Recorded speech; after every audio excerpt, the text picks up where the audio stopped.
Yo, today we are reacting to the controversial Missing Children Milk Carton program by Wendigoon. Um, he basically, I'll give you a little rundown on what this is about. I've never heard about it, but I'm gonna give like my prediction about the video. I know it's a little long, so I'm gonna go quick as fuck. Um, I think he's gonna talk about how these kids were not found. Like they created this program on these kids getting abducted, pretty much. I might be wrong. Okay, I might be completely wrong, but let's jump into it. I might Hello, not talk the everybody. whole Today we're going to video, talk about the just letting you story know. and controversies of the Missing Children Milk Carton program. Even if you've never heard of this program, you're probably familiar with its objective, which Okay. was putting the photographs of missing children on milk cartons across the United States. Hmm. The program, which began in the 1980s, was meant to raise public awareness about the epidemic of missing children and more broadly the concept of stranger danger.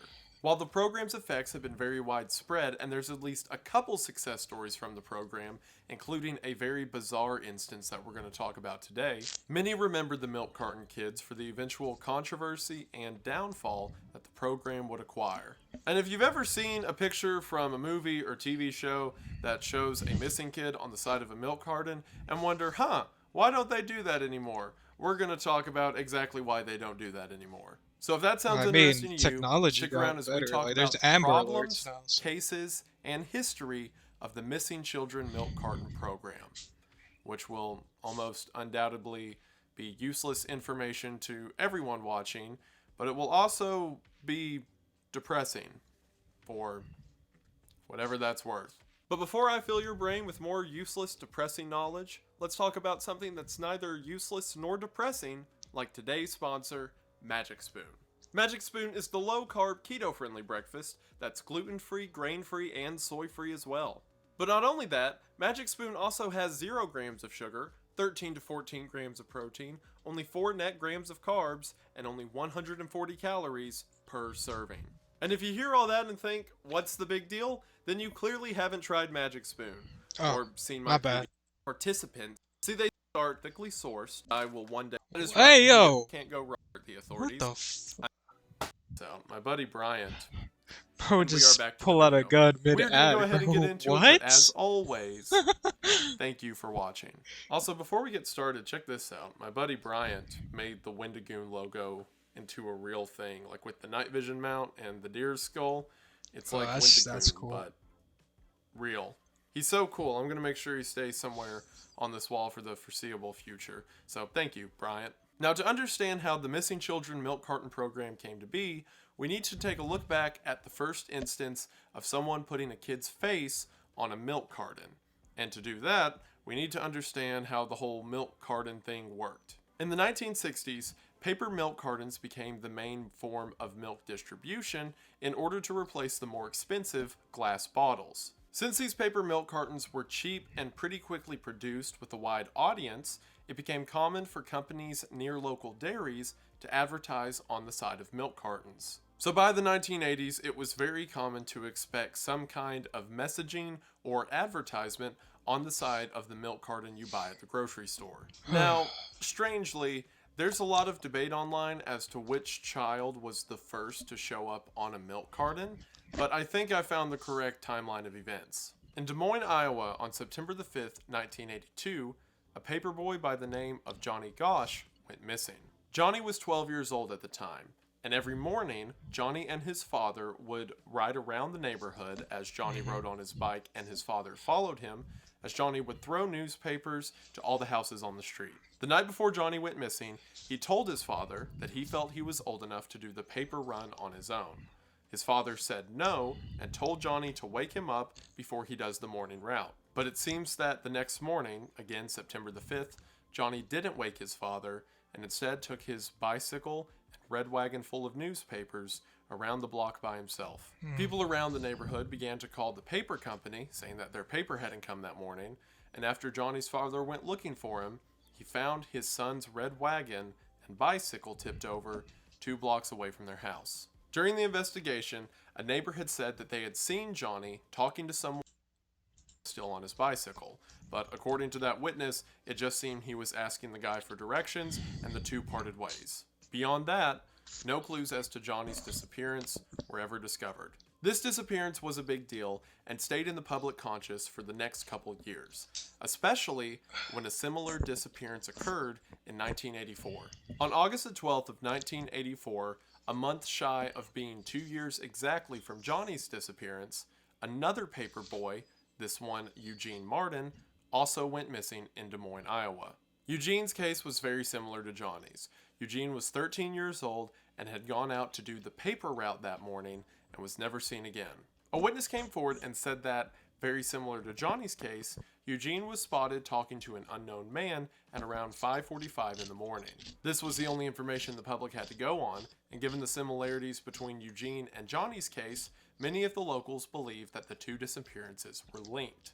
However, what happened immediately following Eugene's disappearance that didn't happen following Johnny's disappearance would change the concept of missing children in the United States forever. Eugene Martin had a relative who worked at the local Anderson and Erickson dairy. Again, the disappearance of Johnny and Eugene was a huge deal in Des Moines, and Eugene's relative felt that if people knew what the kids looked like, then they'd have a better chance of finding them.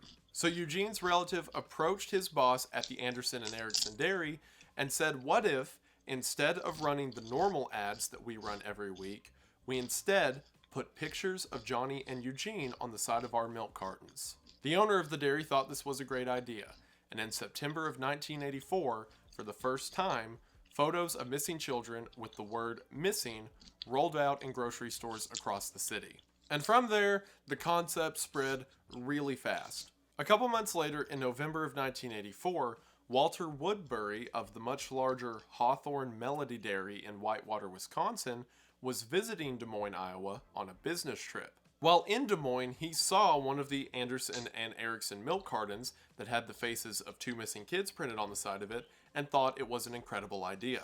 The Hawthorne Melody Dairy was so big that part of its distribution range was Chicago, Illinois. So, Woodbury goes to the police chief of the Chicago Police Department, tells him about his idea to put missing kids on milk cartons, and the Chicago police also thought that it was a great idea. So it begins to spread to newspapers around the country that Chicago is going to begin showcasing missing children on milk cartons to raise public awareness. A month later, in December of 1984, Stephen Glazier, the future senator of California, sees this in the paper and thinks it would be a great idea for the entire state of California. So a statewide campaign is launched in California, and nearly every large dairy in the state begins putting missing children on the side of milk cartons. So seeing this as a way to raise awareness for missing kids, the newly formed National Child Safety Council creates a new program that will be nationwide and use a database of missing children to be printed on milk cartons across the country. And this program was called the Missing Children Milk Carton Program, founded in December of 1984. The first child featured on a milk carton at a national level was Eden Patz. Now, Eden's disappearance predates that of Johnny and Eugene's. However, Eden's case became much more high profile. On May the 25th of 1979, a 6-year-old Eden Patz went missing from his neighborhood in Lower Manhattan. Normally, Eden's dad would walk him down the short stretch of sidewalk in front of their house to get to the corner of the street where Eden's school bus would stop every morning. This morning of May the 25th, Eden was excited because it was the first time he got to walk to the school bus alone. However, after leaving his front door to take the short walk of a few dozen feet to the bus stop at the corner of his street, Eden was never seen again. Whenever Eden didn't show up for school that day, the teacher just assumed he was sick and didn't think to call it into the principal or his That parents. shit makes me sad. It wasn't until that evening when Eden didn't come home from school that the parents decided to call the school, only to figure That shit makes me sad, dog. Like missing kids. That shouldn't be, be happening. It's terrible. As a parent, it's devastating.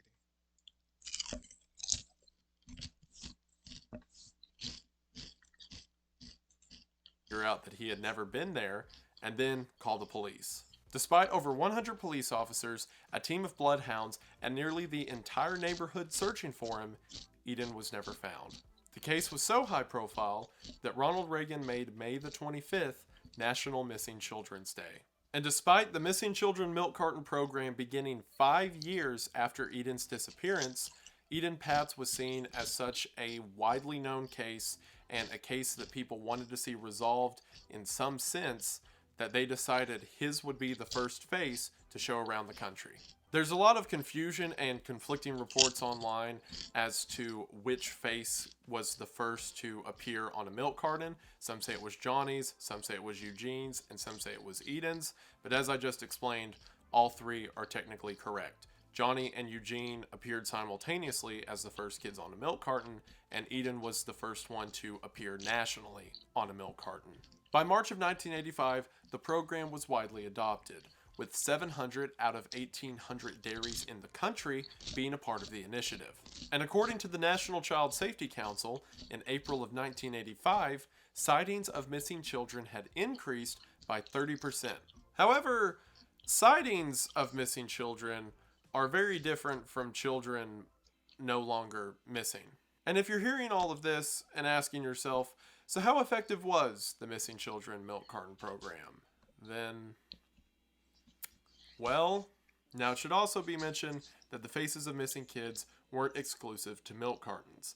There were also cases of the faces appearing on envelopes, trucks, billboards, grocery bags, pizza boxes, and even utility bills. So the question, whenever you have all of these different avenues for people to see children's faces, is, are they actually working? And it seems that the end result is we don't know. Of course, there was the odd circumstance where a child was found and a witness would say that they saw the kid's face on a pizza box or milk carton, but those were few and far between. Even by the most generous estimates, like the National Child Safety Council saying that sightings of children increased by 30%, which is again from the people who are hosting the program. A 30% increase in sightings doesn't mean a lot unless there's a relatable number of children recovered. Some of the only numbers we have for how the program performed, at least relating to milk cartons, are from the days whenever the program was just starting to take off. Like, for example, a report by the LA Times in 1985, whenever California was one of the first states to adopt the program. In the first few months of the program in LA, the LA Times said that out of the 14 children who were shown on a milk carton, 7 of them have been returned home. And while you may hear that and think, oh, well, 50%, that's pretty good, hold on.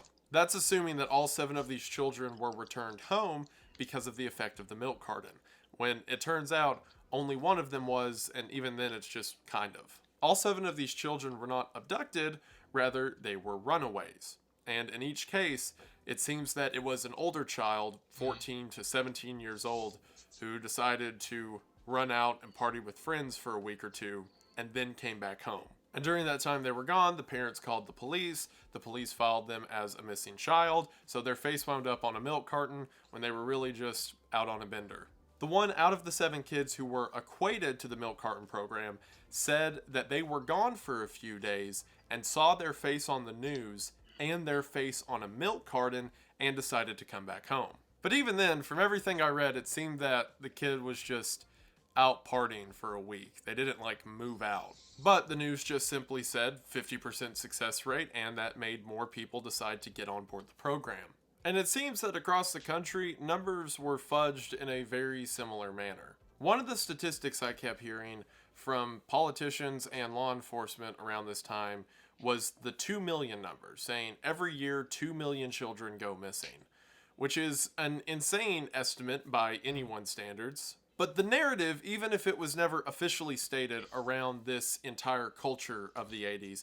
and especially the stranger danger epidemic, which is something that's a bit out of the scope of this video, was that all 2 million of these missing kids were abducted and swept off the streets by these no good, low down strangers who roll into town, steal a few kids, then roll out. And it began to contribute to this air of fear in the public that you couldn't let your child out in public, even if you were with them, because there was always a shady van around the corner ready to sweep up kids. And I'm sure that several of you watching either lived through or had parents who lived through the era of anti-stranger PSAs or these videos that would teach children to never get in a car unless they had a password that your parent would have told them at some point, and to never talk to weird people at the grocery store, and all kinds of stuff like that.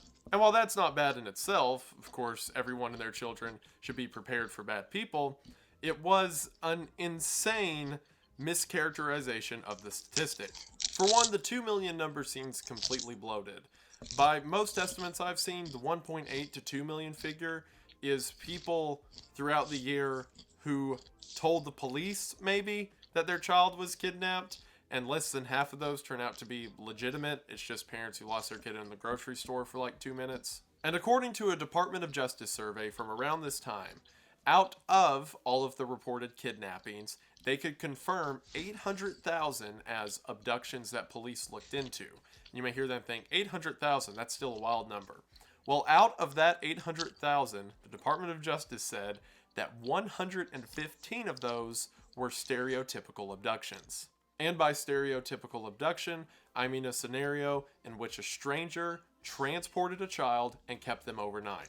So 115 out of 800,000, not a lot. What? Of course, it's still a tragedy and still 115 too many, but compared to the population of the United States, that is a very small number. The vast majority of missing children's cases are either children running away or divorce disputes. Or specifically cases during a divorce where one parent is given custody for an allotted time and the other parent either takes the child away for some time or picks up the kid when they're not supposed to, and it causes a spat where one party calls the police. The issue was, all of these cases, even cases of children running away for a day or two then coming back home, were getting lumped in as missing children. And the issue with that is that it went on to define an entire era of child rearing. There was an entire generation of kids who had their neighborhood shut down Halloween for fear of all of the random unmarked vans that they feared were ready to pick up their children. And there were schools who would shut down sporting activities and not allow the children to play outside for fear of all of the strangers who could be lurking in the bushes. So, rather comically, there would be a lot of scenarios where a family would buy a milk carton that had a missing kid on it, and then the parent would set down the kids and be like, all right, now to make sure you don't wind up like Billy here, make sure you do XYZ. When it turns out Billy just went and stayed at a friend's house for a few days before coming back, and now the parents telling their kids about human trafficking rings. That led to another aspect of the milk carton program that quickly fell out of public favor, and that was the fact that if any family bought milk, which was most families in the United States, the missing child was now a centerpiece at their morning breakfast. And this effect was twofold. For the adults who saw a different child's face every time they went to the supermarket, they became desensitized to the kids they were seeing and stopped thinking about the intent of the program, which was to look for this specific child. Whereas the children who were sitting next to a child their age every morning with the words, "Have you seen me?" or missing across it, became more and more terrified. Pediatricians Benjamin Spock and T. Barry Brazelton were very open critics of the milk carton program because they said they had seen several children who developed this acute sense of paranoia after seeing so many faces of kids their age on these missing person cartons. And again, this would be fine if the milk carton program was saving children. I think we can all agree that the life of a child is more important than the comfort of another child. But as mentioned, it was debated if the milk carton program was doing any good at all, other than scaring kids and just vaguely raising the idea of stranger danger. A lot of the language and practices I see around this time seem like an overcorrection for me.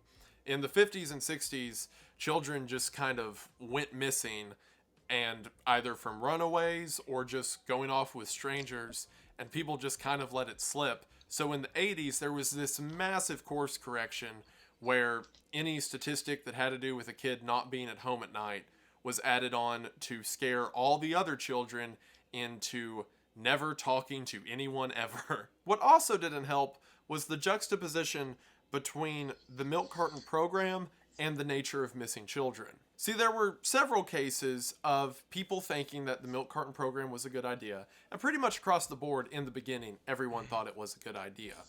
until, children started to get scared of anyone taller than them, but that's different. But there was this period of time where people really liked the idea. And every time that they would see a new child's face, they'd sit down with the family and be like, okay, this kid is Bobby Lawton. And he looks like this. He's about your height. So if any of us see Bobby, make sure to tell a police officer. And it was doing what the program was supposed to. It was getting families thinking about this missing child. And especially with some of the language I've seen around it, politicians had this weird Timmy stuck in the well mentality. Like, oh, these kids just got away from home. Let's go get them. So people kind of got blindsided by, the nature of missing children. Because I probably don't have to tell you, but even in the modern age with tech and search equipment being as great as it is, if a child is kidnapped or even gone out of their house for more than 48 hours, the chances of finding them alive are not great. As a matter of fact, the majority of child murders happen shortly after the initial abduction. And the time it takes Damn. for an investigation where the police are called, they do a search, they file the child as missing, and then a local dairy hears about it, gets a picture of the child, and then puts it out to be printed on their milk cartons and then distributed in stores. Not a good time frame. So Yeah, while near the end of the program, that's like I mentioned, a lot of the faces on milk cartons weren't really missing children. They were just children who were filed as missing for one reason or the other.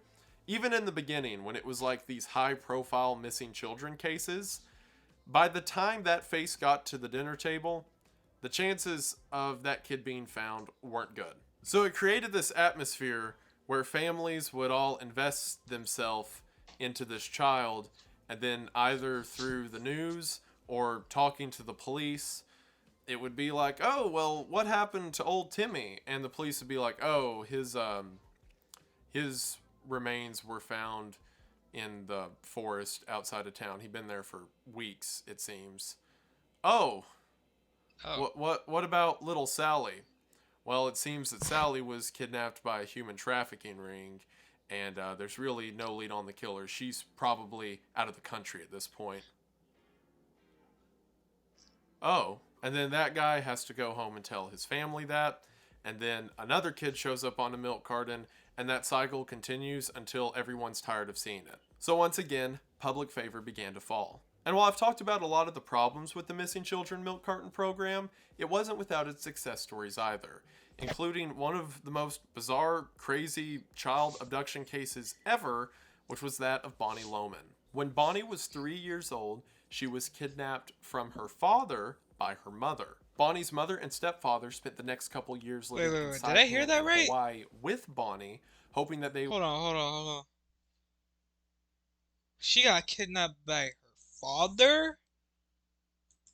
she was kidnapped from her father Oh, she was kidnapped from her father by her by mother? her mother. Bonnie's mother and stepfather spent the next couple years living in Saipan and Hawaii with Bonnie, hoping that they would eventually lose heat from the police as they had just What kidnapped the a child. Eventually, fuck? they moved to Colorado around the time that Bonnie is 7 years old. At this point, because again, Bonnie was a kidnapped child, she hadn't been enrolled in school or allowed to talk to really anyone outside of her mother and stepfather. But in Colorado, Bonnie began to make friends with the neighbors next door, and her father even took her out to town on rare occasion.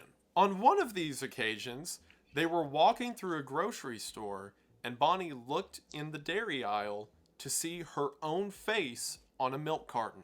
Now, since Bonnie was never placed in school, she wasn't able to read and didn't know that just above her face was the word missing. Bonnie was a child and just saw her face on a milk carton and thought it was weird. And in one account I heard from Bonnie, apparently her stepfather introduced the picture to her. Like they were walking through the grocery store and he's like, oh, would you look at this? Here's your face. Like, talk about overconfidence. So the stepfather bought the milk carton because Bonnie thought it was neat. And after they finished the milk, he let her cut out her own picture on the side of the milk carton and keep it. So Bonnie would just play with the picture of herself on the milk carton because she thought it was neat. And one day she had left it in a box full of Barbie toys that she had taken over to her friend's house. And after leaving that box at her friend's house, her friend's parents opened it, Oh saw no. the picture of Bonnie with the word missing above it, called the police. The police came and arrested Bonnie's mother and stepfather and returned Bonnie back to her dad. And that is, at least to my knowledge, the one time that a child's face on the side of a milk carton 100% directly led to the rescue of the child. And again, there were other cases of people saying that a child was saved because someone had Yo, that's recognized the gotta picture from hold a on. milk carton. That But Bonnie's story the has to be in the movie, bro. That's gotta be a movie story. No way, bro. Alright. Oh, ooh. I just thought about something. I can't say it though. But I could use this for a later reference. Just know, in the future, if this story pops up time reference that the milk carton related did the to heavy me, just know I did something with this story. Alright? Just letting y'all know. lifting. Can you imagine the bizarre nature of that? Of seeing your own picture on a milk carton and then getting older and realizing what that meant? Like what a bizarre moment in history. But again, That'd be cases like this crazy, were man. few and far between, and most people continue to build criticism for the campaign as a whole. Another large criticism of the campaign was that the children featured on the side of milk cartons were overwhelmingly white, and normally whenever a minority child was shown on the side of a milk carton, it was a local program rather than a national program. So, as you could imagine, people didn't take too kindly to that. And it seems as the program went on, like I mentioned, it went from high profile missing persons cases to just a series of cases where children were reported missing, with a lot of them just being spousal disagreements or runaways. And like with those later cases, the police, the judge, and everyone knows that the parents got into a fight and one of them took the kid for a bit and they're going to go to court and everyone knows where the kid's at. So that person doesn't need random do-gooders stopping them on the street because they saw the kid's face on a milk carton. And a lot of people seem kind of stumped by why the quality, that's a weird way to say it, the quality, why the requirements for missing children kind of dissolved over time. But I think there's a pretty easy explanation. Adam Garfinkel, a historian, notes that over the years, the government began to offer tax breaks to dairies who would feature kids' faces on the side of them because it was seen as a public service. Which means in the later years of this program, the more kids you show on a milk carton, the more you can get taken off your taxes. So I think I know why they quit caring. It also didn't help that a lot of the poster child cases for the milk carton program did not have happy endings. For example, Eden Pat's, the first one who was shown nationally, was never found, and several of the details around the case are very grisly. Initially, there was a suspect who was arrested and questioned, who was a serial child abuser, but then they can never get anything on him. And then in 2017, someone else confessed to killing Eaton and went to jail, but then the validity of the confession has been called into question. Eugene Martin was never found, and there was never a lead in the case other than the person he talked to that morning in 1984. And Johnny Gorsh's case is particularly bizarre. In 1999, again, there had been no lead in Johnny Gorsh's case. He was the one who his dad found the wagon with the papers in it that morning in 1982. And from 1982 to 1999, there were no substantial leads in the case. Until in 1999, Johnny's mother said just in a conference one day that in 1997, two grown men showed up at her house and one of them claimed to be Johnny. She said that Johnny had a very specific birthmark on his chest, so she checked his chest, and sure enough, it was Johnny. So Johnny comes into her house, and they talk for an hour, where Johnny explains that he was kidnapped by a ring of human traffickers, and here, about 20 years later, had just now gotten out, and likely would never see his mom again, as he is still in hiding from the traffickers. The police investigated her claims, could never find any leads. Someone came out saying that they knew Johnny because they were also kidnapped by that same ring of traffickers, but then that guy turned out to be lying. And a lot of people think that Johnny's mom just had a bit of a mental break and made the story up. And then in 2006, Johnny's mom came forward again, this time with a photograph that was left on her doorstep that depicted three men tied up and gagged, and one of them, according to her, was Johnny, now grown up. However, a police officer in Florida said that he knew the picture because a similar thing happened in the 1970s when the picture came across his desk as being a group of kidnapped people. So the police officer looked into the case and was able to track down all the men in the photograph and found out that it was just a willing photograph that the three men took. And it seems that in 2006, someone played a very sick prank on Johnny's mom by reusing the photograph, making her think that it was her own son. So that goes to say, a lot of these cases, even the high profile ones that the media would use as a benchmark, left people feeling more disturbed than encouraged. So between the debatable overall impact, the false attribution of missing children, the terror it caused both adults and children, the non-reporting of minority missing persons cases, and allegations that stem from tax breaks given to dairies, you can probably see why the program quit. The final nail in the coffin for the Missing Children Milk Carton program came in 1996 with the invention of Amber Alert. The Yeah. Amber Alert program, which is something I've talked about and you're probably familiar with, allows the authorities to give real-time updates on the children, descriptions of the children, and descriptions of their captors and the vehicle they're using. Amber Alert allows people to have real-time updates, especially in that first crucial period of time after the child goes missing, in a way that the milk carton program never could.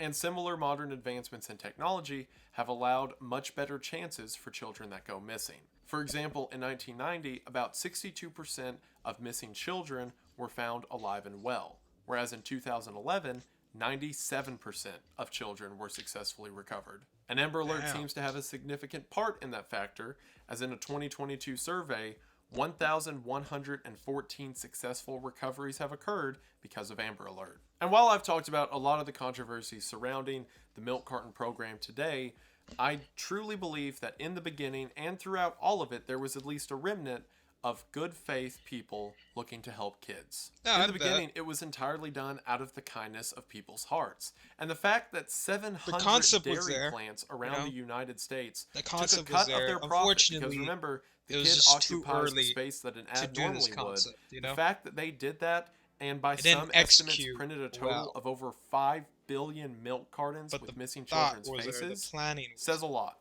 And yes, numbers were bloated to incite public panic, and once tax breaks became involved, it became a whole business decision, but at least in the beginning, it was just people looking to help kids. While the milk carton program would slowly fade out in the years following the invention of Amber Alert in 1996, many believe Molly Bish in 2000 to be the last child ever featured on a milk carton.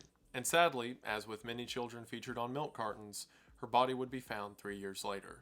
I think the milk carton damn. program is fascinating because, again, it comes from a time whenever people began to overcorrect for the, frankly, negligence that children received. Up until things like the Missing Children Milk Carton Program and the National Child Safety Council, there was no way to distinguish a missing adult from a missing child. And nowadays it seems ridiculous because the rules are completely changed, rules for searching and information are completely changed, but at the time it was just treated the same across the board. And things like the Missing Children Milk Carton program began to bring the concept of missing children into the public conscious to a degree that it eventually led to changes across the board. And had it not been for that program, things like Amber Alert and modern rules dictating how searches can be done and how quickly searches can be done for missing children never would have happened. So even if the program devolved to a point where it kind of lost track of what it originally was, and there was a lot of controversy that it scared kids and led the public wrong, I still think it was an overall good. Because Yeah. when I look at figures like 1,114 children saved because of Amber Alert, That number never would have happened if it wasn't for the faces of Eugene Martin and Johnny Gorsh showing up on a Des Moines milk carton in 1984 that set all of it in motion. And I also think it's interesting to learn about because there was an entire generation of people who their childhood before school was growing up and looking at the face of a child they probably never knew, but now would be ingrained in their mind forever as the missing kid who ate breakfast with them every day. It's such a bizarre and weird moment in history to think about. And again, one that I think was necessary, but almost has this macabre nature whenever we look back on it. And I think it's fascinating. And if you stuck around this long in the Yeah, you video, know what's hopefully you fascinating? think it's fascinating too. And see, I told you it would be This is depressing. gonna be a little And story even if time. it was depressing, I'm still glad you're here and stuck around this long I'll, because I'll it tell means you. the most to Hold on. me. And I just want to say thank you for watching. Thank you all so much for sticking Oh, around. thank This you, is a weird Wendigo. topic, I know, but I guess that's kind of like the, you know, tagline for the channel at this point, just weird stuff. I I was like Wendigo, watching man.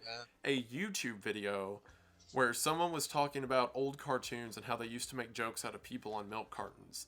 And I was like, I bet there's some weird history to that. And sure enough, I start researching and find all these, like the tax break stuff and people complaining that it I was wonder scaring what kids and is the all of thought that. process. Like, And how do you I was like, aha, I was start right. There is weird stuff. So I researching had for to a video, immediately tell you Wendigo?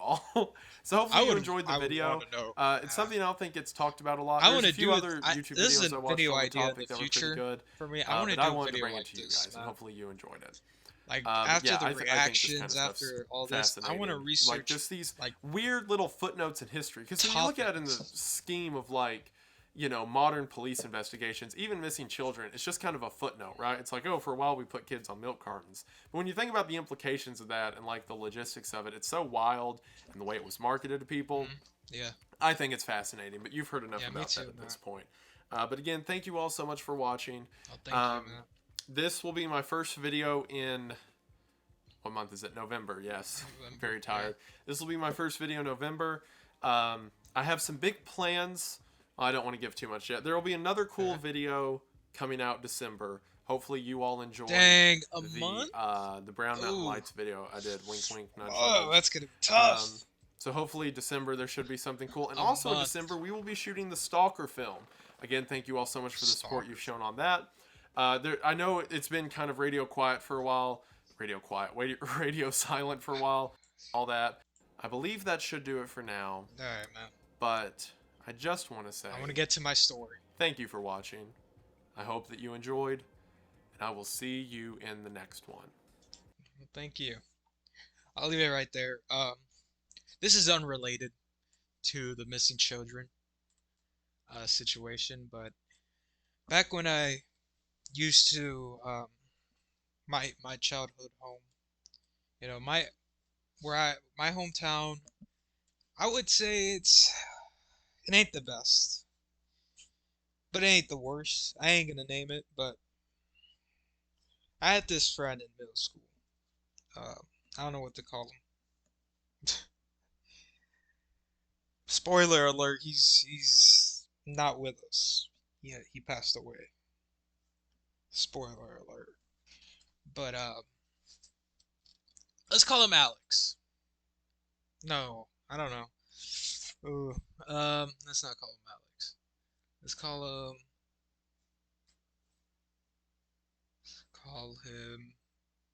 let's call him Speech. It's just a basic ass name, Speech. Who the fuck has a name Speech? Not me. But yeah, um, he was an alright guy. He was a tough guy. He was a tough mother. He was a tough guy. Um, it was around sixth grade, six or seven. I was friends with him. Um, when I was back in middle school, I hated school, man. It was middle school. First 2 years were not so kindly. I was in those classes where people don't give no uh, they don't care about the teacher. They don't. They're just. But I was in one of those classes, and I was like, whatever. And we're me and this guy Speech. We just hanged it up every time in gym class, just talk. He was a cool guy. He was a cool guy. He was a tough ass guy though. Like he always got into fights. He was always, OG and all that. Like man can hang it up, man. And he always, you know, defended me in certain situations. I would defend him, bro. Like we're kind of close, and towards later on in life, like around the end of middle school, like eighth grade, even right before high school, I stopped knowing the guy. And around late 2020, he went missing. He went missing. It is kind of related to this. He went missing. Um, he died right after. He died right after he went missing. They found his body. Um, he was in a shootout with another. I ain't gonna say the name or anything. No, I don't want to give too much, but he was in a shootout. Died. I found that out around early 2021, and man, when I found that out, it was kind of, how would you say, like glooming to the fact. I've known this guy for a good amount of my life. About a year or two, and then we stop talking, and he dies. Little, like as time goes on, he dies. That really shook me, man. That shook me to my core. You know, I've had deaths with close people. My grandfather, he died. I met him before he died. That's also another story I need to tell. I want to tell later. But when I heard about the news, I think my friend told me about this one day. I was surprised, and all I thought in the moment was just the memories I made with that guy, man. It's crazy, bro, how life can just change in a matter of just 2 or 3 years or 4 years, man. I'm out of high school now. I'm like in my first year of college now. So it's since that time it's been crazy, you know. Um but this is this video is about to hit 50 minutes. Well, it's in 42 minutes. I'm gonna end it here. I just want to give a little story since I didn't talk most of the video. Um, but yeah, that's that guy I knew about for a while. Um, I hope he's doing good wherever he's at. Um, for real, you know. But anywho, I'll talk to y'all later. Peace.